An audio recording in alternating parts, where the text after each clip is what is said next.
මගේ නම සුමිත් අත්තනායක. මම මහසෙන් මහවිද්‍යාලයේ අධි ශිෂ්‍යයෙක්. මම 1983 තමයි මහසෙන් එකට ඇතුළු වෙන්නේ 6 වසරේට.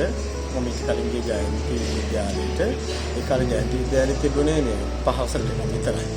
ඊට පස්සේ මම 6 වසරේ ඉඳන්ම මහසෙන් එකේ තමයි ඉගෙන ගත්තේ. එතකොට ඔක මධ්‍ය මහාවිද්‍යාලයක්. ඒ කාලේ සුද්ධ අධ්‍යක්ෂකව අපිට තිබුණේ. හැබැයි අපිට ලොකු පහසුකම් තිබ්බේ නැහැ.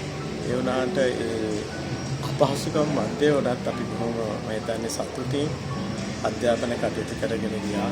අපිට තිබුණ චැලෙන්ජස් ඒක. ඉතින් ඒ කාලේ මම එච්චරම දක්ෂ නෙමෙයි ඉගෙනීමට ගොඩාක් කාලේ. නමුත් ඒක කාලෙත් එක්ක මට තේරුණා අපිට අධ්‍යාපනයේ තොර ගමන නැහැ කියලා. මම සාමාන්‍ය පෙළ සමත් වෙලා උසස් පෙළ කරේ. මම ජීව විද්‍යාංශයෙන් තමයි ඉගෙන ගත්තේ. 1992 දී මම ජීව විද්‍යාංශයෙන් උසස් පෙළ හැදෑරුවත් මට විශ්වවිද්‍යාලයෙන් වරම් ලැබුණා. ඒත් මට වෛද්‍ය විද්‍යාලයට යන්න මදි වුණා. ඊට පස්සේ මම කරේ තව පාරක් කිව්වා. ඉතින් ඒත් එක්කම මට රාගම වෛද්‍ය විද්‍යාලයට යන්න අවස්ථාවක් ලැබුණා. ඊට පස්සේ පාස් අවුට් වුණා.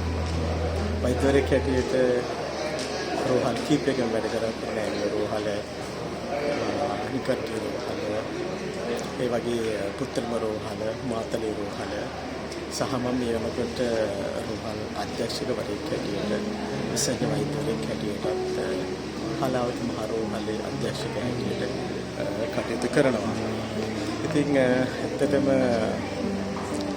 අතීතයේ ඉහා බලද්දී අපි පාසල කාලයේදී දැන් වගේ නෙමෙයි අපිට කොයිතරම් නිදහසක් තිබුණද ඒ කාලේ ඉගෙන ගන්න ඒත් එක්කම අපි මොනවද පාසලට කරලා තියෙන්නේ කියලා පොඩි ආවර්ජනයක් මට හිතෙනවා. මොකද ඉස්සර වගේ අපෙන් ගන්න රුපියල් මම හිතන්නේ 15ක් කොහෙද මුදලක් තමයි පාසල ලබා ගන්න අවුරුද්දකටම. හැබැයි අපිට දීලා තියෙන අපේ මුළු ජීවිතේම අපිට හිතා ගන්න බැරි මිල කළ නොහැකි අගනා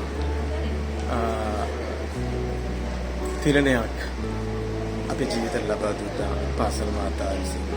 ඉතින් මම හිතන්නේ මහසෙන් එක එතනින් පස්සේ මේ වෙනකොට මම හිතන්නේ තාමත්ම හොඳ ස්ථානයක තියෙනවා. ඒ කාලේ වගේ නෙමෙයි මේ වන විට විශ්වවිද්‍යාලයට සියලු අංශවලට ශාල ප්‍රමාණයෙන් සිසුන් සිලෙක්ට් වෙනවා. ඒත් එක්කම මේ වන විට ලංකාව පුරා ඔබ දන්නවා දෙවන්තව රාශියක්ම අපේ පාසලෙන් වෙලා තියෙනවා. ඉතින් මහසෙන් ජාතික පාසල මම හිතන්නේ මේ වන විට දිස්ත්‍රික්කයේ හොඳම පාසලක් බවට පත් වෙලා තියෙනවා. ඒ සම්බන්ධයෙන් මට තියෙන ඉතාමත්ම සතුටක්. හැබැයි ඒ පිටිපස්සේ ඉන්නවා අපේ මේ ආදි ශිෂ්‍යයෝ ටික.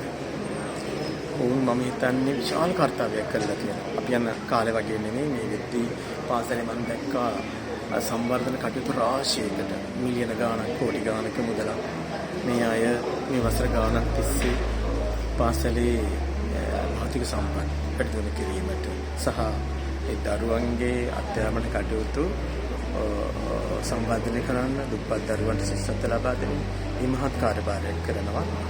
ඉතින් මම හිතන්නේ මමත් සතුටු වෙනවා මෙම සංගමය සමග එකතු වෙලා අපිට පුළුවන් ආකාරයෙන් උපකාර කරමින් පාසලේ දියුණුව සඳහා දායක වීම.